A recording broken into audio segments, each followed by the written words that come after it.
Hello, and welcome to the Days of Yore. Today, we'll be speaking, perhaps somewhat appropriately, about the final two ships that were built on Beaubears Island in 1866, the Goldfish and the Plata, built by the Harley Sons shipyard. So, as you know, this is our final episode of the Days of Yore, so I thought it was kind of appropriate to maybe focus on another closing in the history of Nelson and of Beaubears Island in particular. So, I got most of my sources today from the British Newspaper Archive, and also from a letter that was written by the grandson of John Harley to the grandson of George Burchell, Senator George Percival Burchell, in the 1960s, I believe. So let's begin. So we know that the Harley and Burchell shipyard, which had begun when John Harley and George Burchell purchased Beaubears Island from Joseph Russell, their former employer, in 1850, had enjoyed some success until the partnership was dissolved in 1857. I believe we did an episode on the dissolution of that partnership maybe a bit more than a year ago. So I will leave a link to that in the description below if you'd like to have some more information on that. So from about 1857 on, John Harley and his sons, predominantly Edward Harley and Charles Harley, I believe, and also with the help of Tim Daly, who had built for Harley and Burchell, they continued on Beaubears Island. However, they ran into some difficulties. It was said at the time that while John Harley was a very talented shipbuilder, master builder, and could produce ships of exceptional quality, George Burchell was really kind of the business end of the operation. And so, as a result of kind of the loss of that John Harley, I guess, struggled, would probably be the way to say it, and ended up in a bit of debt. And this debt, it's said, was complicated by perhaps a poor business deal by one of Harley's sons, William Harley, who in 1865 apparently loaned some money to somebody, and again, it's not really clear who.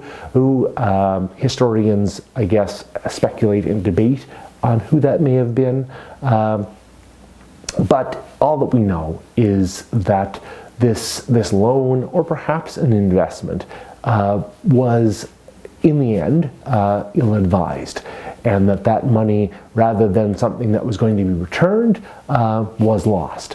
And that was very difficult for the Harley operation in those years because, as I'm sure you can understand, that was not money that they could afford to lose. This, coupled with the winter of 1865-66, which apparently was somewhat difficult, somewhat more difficult than the previous winter or the previous winters had been, meant an additional outlay of money for repairs and other things on and around the shipyard at Beaubears. There's, again, so more money that's going out. So we enter the season of 1866, and we see two ships launched from Beaubears Island, the Goldfish and the La Plata. The Goldfish was a brig, so it was quite a bit smaller, weighing in at about 291 tons, dimensions 114 feet long, 27 feet wide, and 13 feet of depth in her hold. So again, a smaller ship. We often associate, especially in these later years, the shipyard producing ships a much larger size. These not ships that were necessarily built for speed, but ships that were built to haul a large amount of cargo. You may recall some months ago, we did an episode on the Vicksburg, which was built 3 years before this in 1863. And again, I mean, that's a ship of over 1,000 tons. And here we're speaking about a ship of less than 300.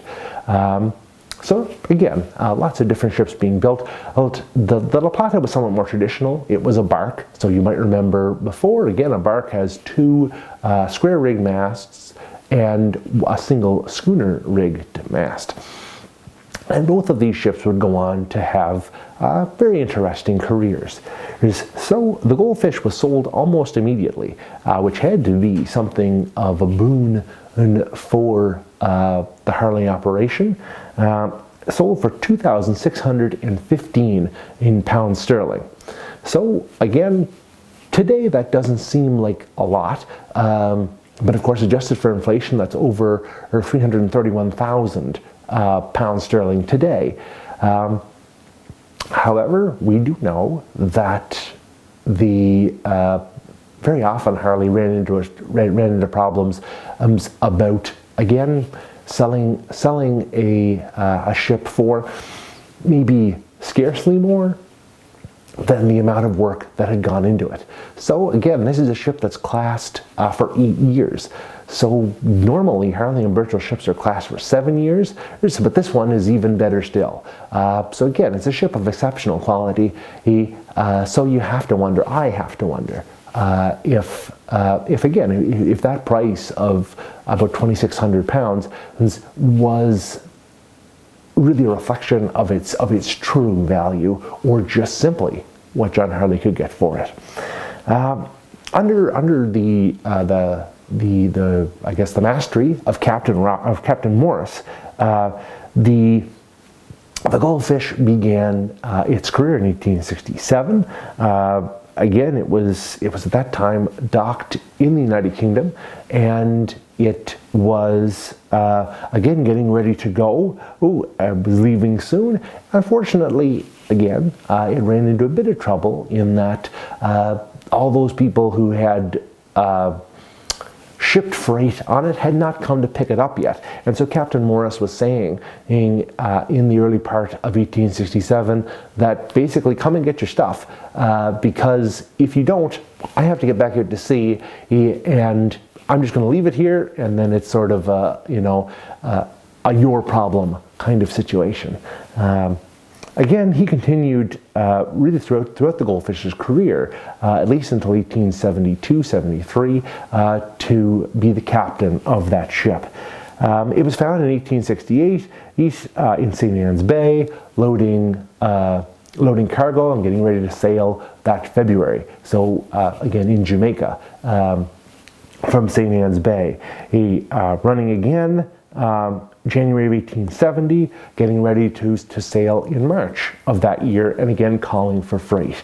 By 1872, it was sailing from Jamaica to London in November of that year, and again hauling freight. So again, not a dynamic career by the standards of some of the other ships that we've looked at, but again, pretty steady work that it had gotten, again sailing back and forth, carrying freight. Again, I'm sure that these in 1867, 68, and 70, probably just the tip of the iceberg, and just some of the things that I found. And at this time, 1872 as well. By 1873, the ship was up for sale. It, I guess, had kind of done its duty under Captain Morris. It had been originally owned by a London company, and then by Bravo and Company, based out of St. Ann's Bay in Jamaica, and now it was up for sale. It had been thoroughly overhauled. It was prepared with new masts, new sails, new spars, and new rigging. So it was basically getting ready to start what perhaps could have been a new lease on its life. It had also been resheathed with yellow metal and was basically ready to go. I'm not really sure what happened to it after that. Maybe a little bit more research is necessary. So I don't really know the end of the Goldfish's story. but I do know something of its working life. And I guess in what might be considered a nice piece of symmetry, I don't really know a whole lot about the La Plata's working life, but I do know about how it came to its end. So we'll shift over to the La Plata. Again, as I mentioned, it was a bark. It was owned by Gilmore, Rankin and Company, who were kind of the underpinners. They kind of underpinned the business of Harley and Burchell, and I think continued to work closely with Harley and Sons. They owned the ship until 1874, and by the 1880s, it had come into the hands of a Norwegian company. And unfortunately, in 1888, the ship was wrecked just off the west coast of the Inner Hebrides of Scotland. It was making a trip from Newcastle to Buenos Aires when the cargo, which had not been properly secured, shifted on board, causing the ship to list dangerously to one side, to lose control, and to become grounded. 3 of the 12 crewmen on board were lost in this wreck, and the ship itself was completely written off. So, kind of an unfortunate end for sure to the La Plata. Maybe again a little bit more research needed on its working history, something again for future study, and maybe for future revision of some of the writings that have been done here by the Friends of Beaubears and at the Interpretive Center. So, of course, by this time, the shipyard on Beaubears Island had closed. Unfortunately, the sale of these 2 ships was not able to clear John Harley's debts, and unfortunately, the bank foreclosed on a mortgage, and he lost Beaubears Island in 1866. The shipyard closed and it would never reopen. Other businesses would come. Picnics would become a big thing here on the island, and in fact, next year, I guess you'll see this on New Year's Eve, so 2022, which starts tomorrow, will mark the 150th anniversary of the largest picnic ever held on Beaubears Island, and we have a video about that too. But for now, I think we'll leave it there. The last 2 ships, the Goldfish and the Plata, built on Beaubears Island, the end of a shipbuilding age here, just across from Nelson, and quite a long legacy, and certainly a rich one even up to its final years. So, folks, again, this is what will become the final episode of the Days of Yore. I wish you all the best in the new year, and this will also mark the end of videos by the Friends of Beaubears Island, at least for the time being. So this is a project that started way back in March of 2020 when we just needed to find something to do in the midst of pandemic and everything else, when so many of our programs were forestalled. And so video became a way that we could reach out to all of you all around the world. And we really do appreciate the support that you have given us throughout all of that time, watching, commenting, again, sponsoring through Patreon. We're so grateful for all of the time that you've spent with us, with myself, with Ken, and humoring us with with all of our many topics on history, on biology, on the eco-spirit as well. And of course, again, watching all of the exclusive content on Patreon, our speaker series, our play in their own words. Again, a bit of a challenge earlier this year, but I think something that's come off very well.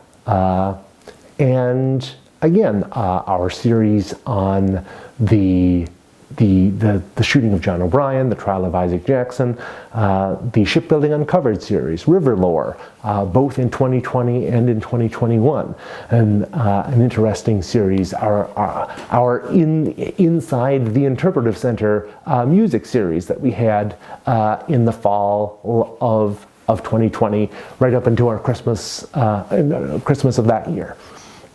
And of course, the Veterans series, and the Denise series that has just wrapped up on Patreon now. We certainly hope that in due course, perhaps we'll return to the air. But for the time being, our time is drawing to a close. And of course, I would be terribly remiss if I did not offer great thanks to David Jardine, who is doing all of this right now, and has been kind of the master of all of this video content all the way along for the last 18 months and more. Again, for his counsel and for the great work that he does, that you get to see every week. So thanks to him as well. Thanks, Dave. And so yeah, so I think we'll leave it there for good and all. Thank you very much for all of the time that you spent with me. I really enjoyed it. We've got to explore some really interesting stories together. Again, when you're able, as you're able, please do come and visit the Interpretive Center here when the season starts. It's in May. So many stories to tell and so many very interesting folks here that can tell you. I look forward to again, and you're spending time with me and revisiting some of these videos in time to come, as and when and they may be useful to you. So for all of us in front of and behind the camera here at BITV, I've been Dr. Sean McCarthy, and for one last time, where is my pipe?